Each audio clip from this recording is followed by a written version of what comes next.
Halo, Assalamualaikum warahmatullahi wabarakatuh.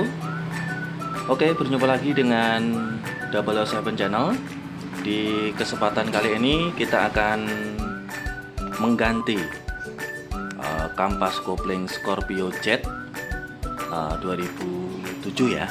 Dimana keluhan motor ini adalah ketika digeber performanya kurang maksimal. Keluhan pertama adalah dari kampas koplingnya. Kita akan ganti. Hal-hal yang harus disiapkan yang pertama tentunya adalah kunci-kunci. Di sini saya menggunakan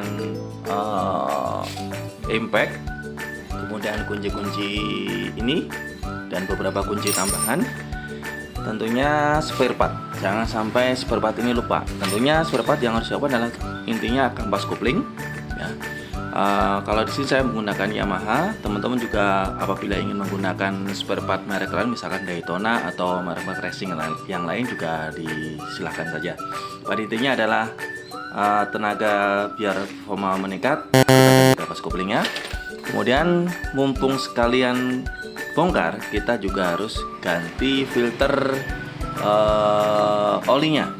Ya, filter oli ini juga sangat penting di motor ini, karena ini salah satu motor dengan kapasitas 225 cc ya, dimana pada prosesnya sirkulasi oli ini harus disaring supaya awet ya.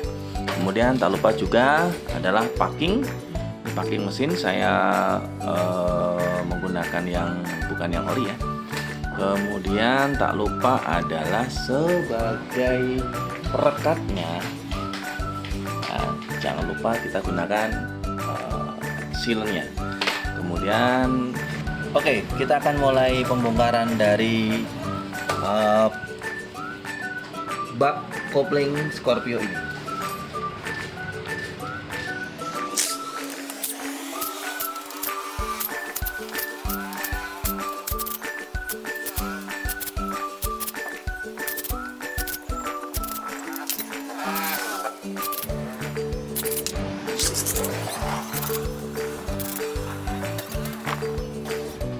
Kita sudah sampai pada proses pelepasan covernya. Kita lihat, nah ini dia covernya sudah dibuka. Kita singkirkan dulu. Nah, tampak dilihat di sini bahwa koplingnya sudah kelihatan gosong ya. Nah, kita akan ganti dengan itu. Ikuti terus ya.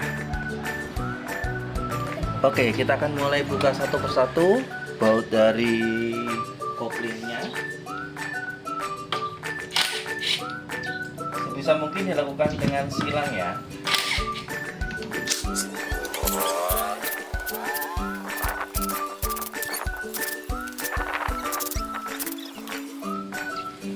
Kita akan cabut kampas koplingnya. Tampak gosong ya teman-teman.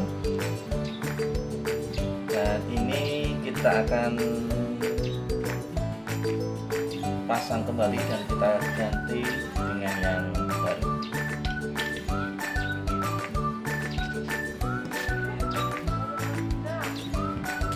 Mumpung kita buka yang ini juga nih ya. Ini penting. Ini juga salah satu pemegang peranan penting dalam permesinan. Ini adalah filter salah satu saringan ya.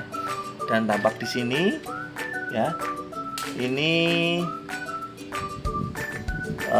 terlihat kotoran yang menempel di sini. Ya, kita harus bersihkan juga. Nanti kita akan bersihkan dengan carb cleaner. Dan cukup bersih. Nah, ini penting. Setelah kering, kita akan pasang kembali nanti.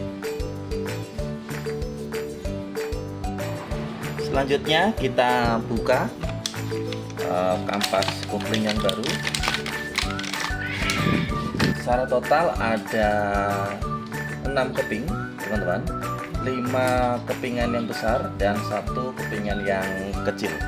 Kita akan pasang sesuai dengan urutan yang ada di kopling supaya nanti benar-benar performanya meningkat. Oh ya teman-teman, sebagai tips tambahan, sebelum memasang saya akan olesi dulu kampas koplingnya dengan oli. Ini tujuannya supaya nanti ketika dipasang tidak terjadi slip ya, karena ini kan oli kan kosong. Nah, nanti harapannya ketika dipasang dan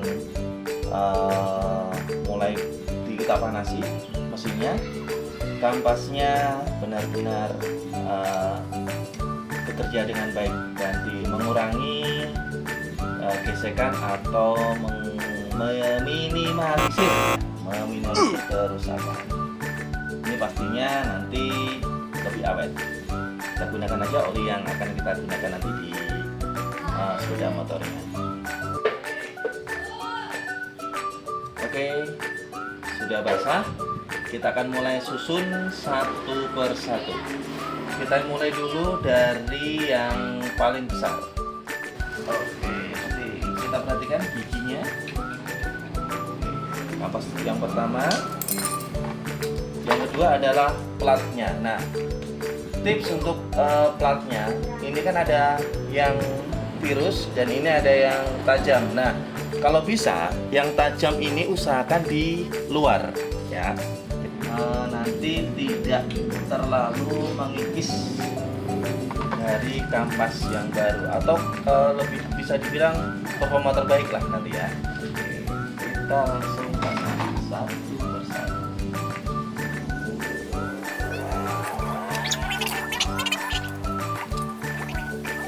Kemudian yang ketiga,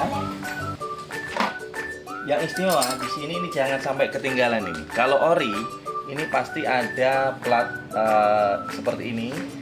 Ini fungsinya untuk membantu meringankan kopling ketika nanti dilepas ya. Jadi dia tidak terbebani.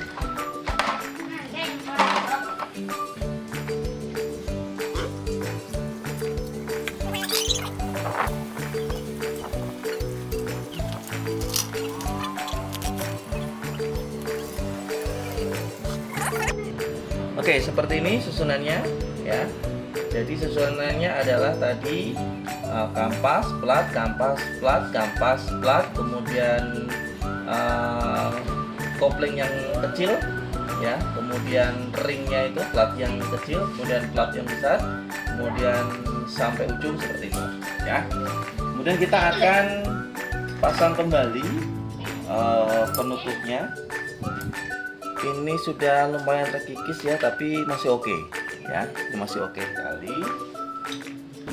Dan jangan lupa diusahakan susunannya atau pemasangannya menyilang ya, supaya nanti ketika kita mengencangkan itu tidak terjadi sesuatu yang tidak diinginkan pada penutup kopling ini. Karena ketika nanti kita mengencangkan ya di salah satu sisi, nanti dikhawatirkan ini akan peyang kalau kita tidak saling silang. Koreksi bila saya kurang sesuai ya informasinya, tapi ini berdasarkan pengalaman seperti ini yang saya lakukan. Oke, kita akan kencangkan.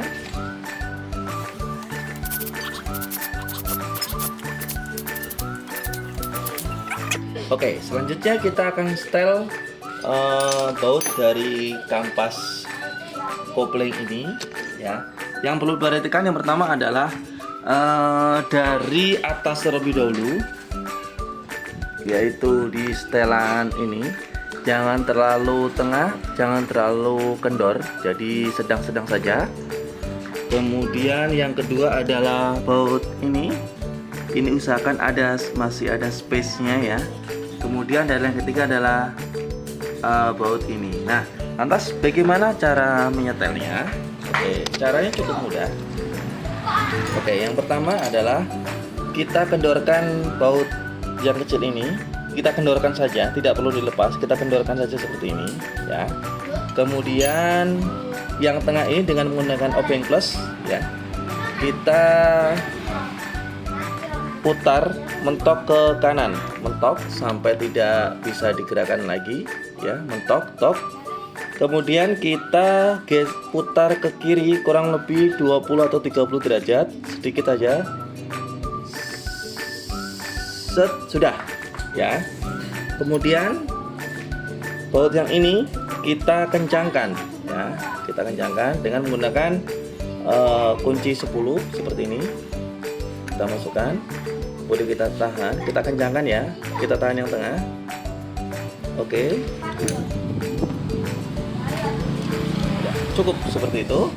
Targetnya adalah semua bergerak ya, ketika dilepaskan ini bergerak bersamaan seperti ini. Baik, pemasangan kampas kopling telah dilaksanakan. Kita akan isi olinya seperti ini. Karena corongnya saya ternyata belum punya, saya memanfaatkan yang ada ya. Oke. Kapasitas oli untuk Scorpio Z ini adalah 1 liter lebih 200 ml.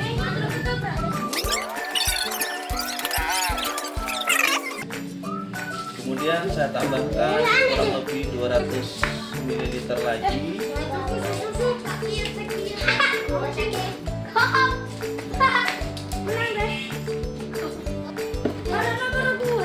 Oke, cukup. Saya akan pasang kembali penutupnya.